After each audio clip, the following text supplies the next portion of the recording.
तो चलिए अभी शुरू करते हैं।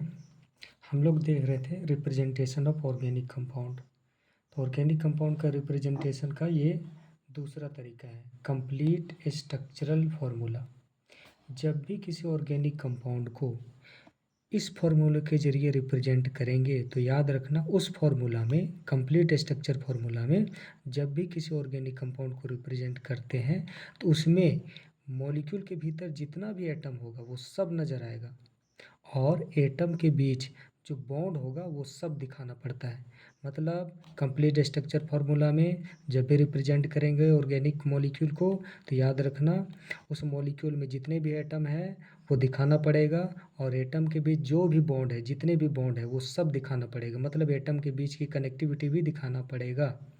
कोई दिक्कत? तो देखो कंप्लीट स्ट्रक्चर फार्मूला, इसमें क्या याद रखना है, इस फार्मूला में जब भी दर्शाएंगे तो मॉलिक्यूल में जो जितने भी एटम हैं सब एटम को दिखाना पड़ेगा और एटम के बीच के जो बॉन्ड है उसको भी दिखलाना पड़ेगा।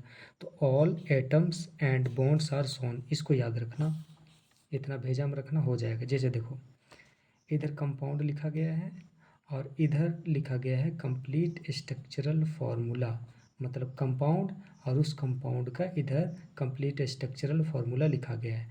पहला कंपाउंड है मीथेन, उसका स्ट्रक्चरल फार्मूला ये होगा, देखो C bond H bond H H H. मतलब मीथेन के मॉलिक्यूल में एक कार्बन होता है और 4 हाइड्रोजन होता है। तो सभी एटम को दिखाया गया है और एटम के बीच जो बॉन्ड है वो भी दिखाना पड़ेगा। तो देखो इस एटम के साथ ये हाइड्रोजन आपस में जुड़ा हुआ है इस बॉन्ड से, कोवेलेंट बॉन्ड से, यहाँ भी बॉन्ड है, यहाँ भी।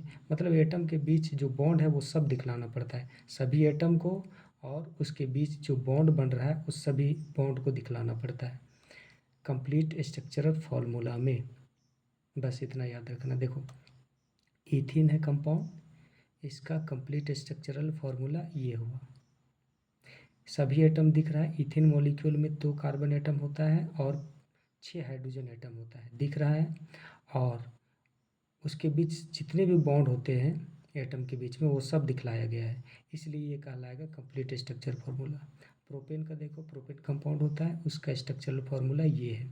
इसमें प्रोपेन मॉलिक्यूल में जितने भी एटम होते हैं वो सब दिख रहा है और एटम के बीच जो बॉन्ड है वो सब दिख रहा है। कोई दिक्कत? अब इसमें देखो ब्यूटेन कंपाउंड होता है, उसका स्ट्रक्चरल फार्मूला ये होता है। ब्यूटेन मॉलिक्यूल में जितने भी एटम होते हैं कार्बन के, दिख रहे हैं 4 एटम होता है। हाइड्रोजन जितनी भी संख्या में होती है वो दिख रहा है। कितना होता है हाइड्रोजन? 1 2 3 4 5 6 7 8 9 10 10। और एटम के बीच जो भी बॉन्ड है उसका कनेक्टिविटी सब दिख रहा है। एटम के बीच जो बॉन्ड होता है वो सब दिखाना पड़ता है कंप्लीट स्ट्रक्चर फार्मूला में, इतना याद रखना। क्लोरोफॉर्म है, क्लोरोफॉर्म का स्ट्रक्चरल फार्मूला यहाँ पर लिखा हुआ है। सभी एटम दिख रहा है और उसके बीच जो बॉन्ड है वो भी दिख रहा है। अब देखते हैं आगे। अरे यार, यहाँ पर देखो प्रोपेन कंपाउंड, उसका स्ट्रक्चरल फार्मूला सभी एटम को दिखाया गया है और एटम के बीच जो कनेक्टिविटी है, कौन सा एटम किससे जुड़ा हुआ है वो सब दिखलाया गया है, बॉन्ड दिखलाया गया है। कोई दिक्कत? यहाँ पर प्रोपेन है कंपाउंड, इसका स्ट्रक्चरल फार्मूला ये है। इसमें इस साइक्लोप्रोपेन के मॉलिक्यूल में जितने भी एटम है वो सब दिख रहा है और एटम के बीच जो कनेक्टिविटी है, जो बॉन्ड है वो सब दिख रहा है, इसलिए ये कहलाएगा कंप्लीट स्ट्रक्चरल फार्मूला साइक्लोप्रोपेन का। साइक्लोब्यूटेन का कंप्लीट स्ट्रक्चरल फार्मूला ये है, सभी एटम दिख रहा है और एटम के बीच जो बॉन्ड है वो सब दिखा है, इसलिए कहलाएगा कंप्लीट स्ट्रक्चरल फार्मूला। देखो प्रोपेन, अगर इसका फार्मूला इस तरह से लिखते हैं तो ये कंप्लीट स्ट्रक्चरल फार्मूला नहीं कहलाएगा। क्यों? क्योंकि इसमें सभी एटम नज़र आ रहा है। प्रोपेन के मॉलिक्यूल में जितना भी एटम होता है वो सब दिख रहा है। 3 कार्बन का एटम होता है और 3 दूनी 6 6 2 8 8 हाइड्रोजन एटम हो तो दिख रहा है, लेकिन सभी एटम आपस में किस तरह से जुड़ा हुआ है वो नज़र नहीं आ रहा। देखो कार्बन कार्बन के बीच बॉन्ड बना हुआ है, लेकिन ये हाइड्रोजन इस कार्बन के साथ किस तरह से जुड़ा हुआ है ये नहीं दिख रहा है यहाँ। तो इसलिए ये कंप्लीट स्ट्रक्चर फार्मूला नहीं हुआ। अगर इस कार्बन के साथ ये हाइड्रोजन किस तरह से जुड़ा हुआ है, अगर इस तरह से दिखलाते, इस तरह से, तो ये कहलाएगा कंप्लीट स्ट्रक्चरल फार्मूला, ये नहीं कहलाएगा। ये वाला है कंप्लीट स्ट्रक्चरल फार्मूला, इसमें सभी एटम नज़र आ रहा है और एटम के बीच जो भी बॉन्ड है वो सब दिख रहा है। अच्छा, मेथेनॉल, इसका देखो ये फार्मूला लिखे हैं H3CH3OH। तो ये जो है ये कंप्लीट स्ट्रक्चरल फार्मूला नहीं हुआ। क्यों?